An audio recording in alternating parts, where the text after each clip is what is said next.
Bonjour. La signature électronique a pour objectif de se substituer à la signature manuelle. L'email et le document envoyé ont une valeur juridique. Avec la signature électronique, vous n'avez pas besoin de parapher l'ensemble du document. Tous les signataires vont intervenir sur le même document électronique. Alors, plusieurs prérequis avant d'envoyer un document pour qu'il soit signé électroniquement. Donc, le premier, c'est que le document doit être au format PDF. Ensuite, ce document ne doit comporter aucune modification, aucune mention manuscrite, pas de mots ni de lignes rayées. Les outils nécessaires pour que cette signature puisse être utilisée sont que chaque contact doit avoir une adresse mail valide ainsi qu'un numéro de portable. La cérémonie de signature repose sur un envoi de mail vers le ou les signataires avec un ou plusieurs documents en pièces jointes. Dans un premier temps, il va falloir sélectionner les destinataires à cette cérémonie. Donc soit on partira du menu contact, soit du menu bien. À partir d'une fiche contact, donc on va aller chercher un contact vendeur, ça pourrait être un contact demandeur, hein, pas de souci à ce niveau-là. Je vais, avec le petit stylet, avec le petit crayon, ouvrir la fiche détaillée de mon vendeur. En bas, dans la barre de tâches qui se situe en bas de la fiche, vous avez un bouton qui s'appelle Email. Donc, je vais cliquer sur ce bouton-là. Cela va m'ouvrir une fenêtre d'envoi de mail qui est utilisée pour expédier les documents à signer. Donc, on s'aperçoit que vous avez deux onglets en bas de ce mail-là. Vous en avez un qui se nomme Continuer, qui va vous permettre d'envoyer un email standard sans pour autant que ce soit un email avec des documents à signer. Et puis, vous avez un deuxième bouton central qui se situe ici, qui s'appelle Envoi pour signature électronique, qui lui va permettre justement d'envoyer un document pour le faire signer électroniquement. Ici, dans la partie inférieure gauche, on a la possibilité d'associer une pièce jointe. Donc le document doit être obligatoirement en format PDF et la taille maximale du document est de 8 mégas. Alors au-delà, l'envoi sera plus long et certaines boîtes risquent de ne pas autoriser l'ouverture de la pièce jointe. Donc pour télécharger mon document, je vais cliquer dans Choisissez un fichier et puis là j'irai chercher mon document format PDF. Je vais faire Ouvrir et ensuite je vais pouvoir cliquer sur Envoi pour signature électronique.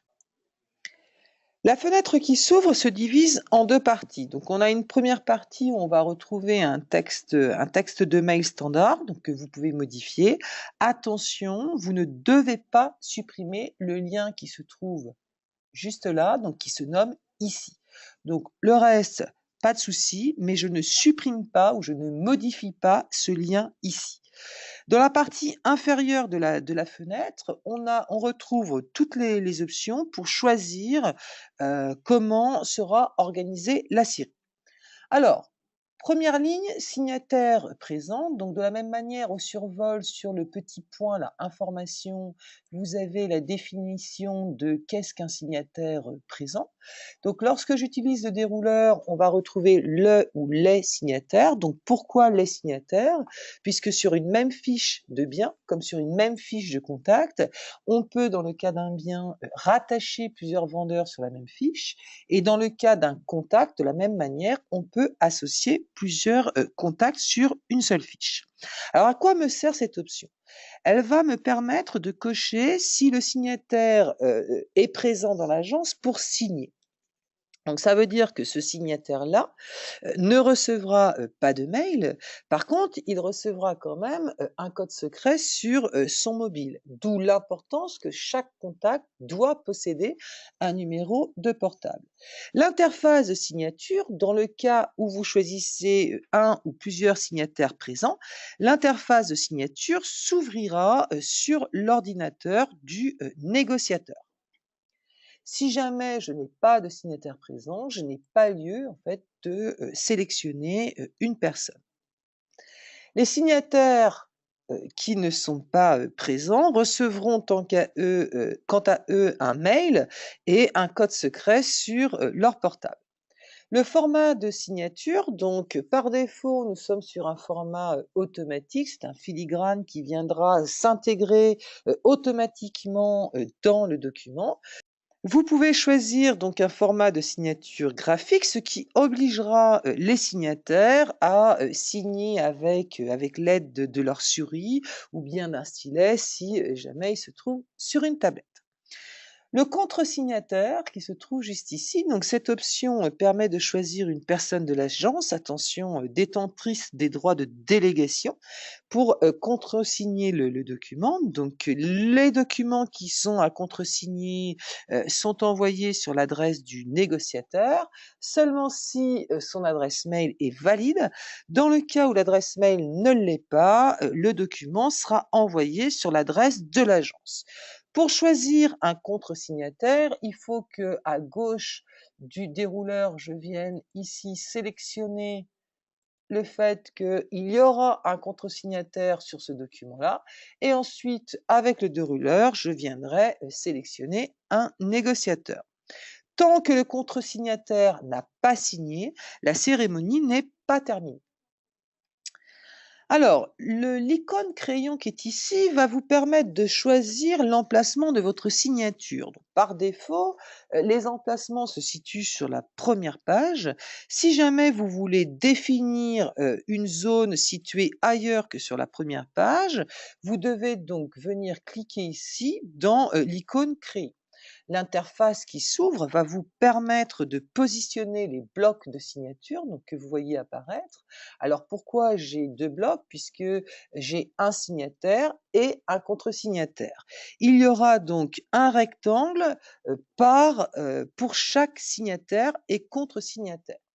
Sachez que vous pouvez aussi modifier la largeur ou la hauteur des rectangles de signature. Une fois que vous avez fait ça, vous validez en bas à droite et dans ces cas-là, la zone de signature sera définie sur le ou les documents. Quand vous avez terminé donc d'organiser votre e-signature, vous allez pouvoir en bas à droite cliquer sur le bouton continuer et une fenêtre apparaît, fenêtre qui vous permet de contrôler le contenu du mail avant de valider définitivement l'envoi par le biais de l'onglet Expédier.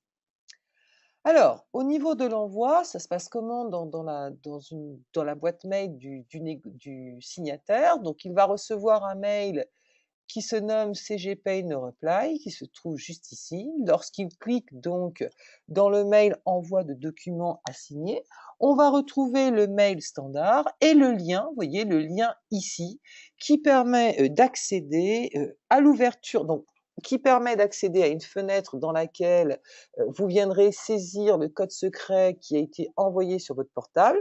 Donc sachez que c'est parce que je clique ici, sur le lien ici que le code secret est envoyé, donc soit sur votre portable, soit sur une adresse mail.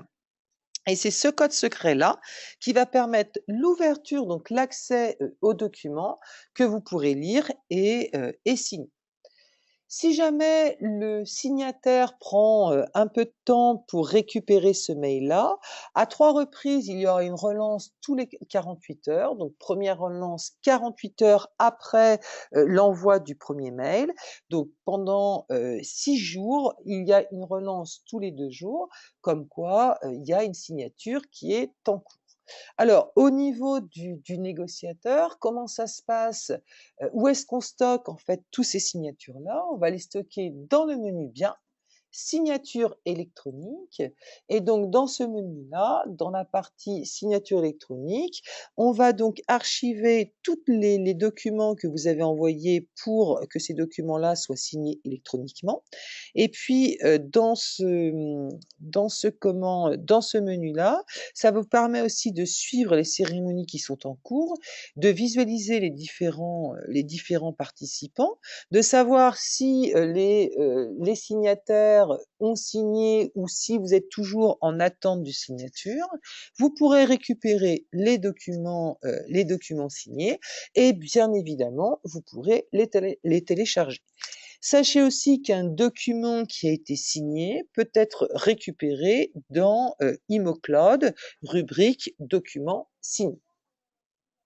Merci.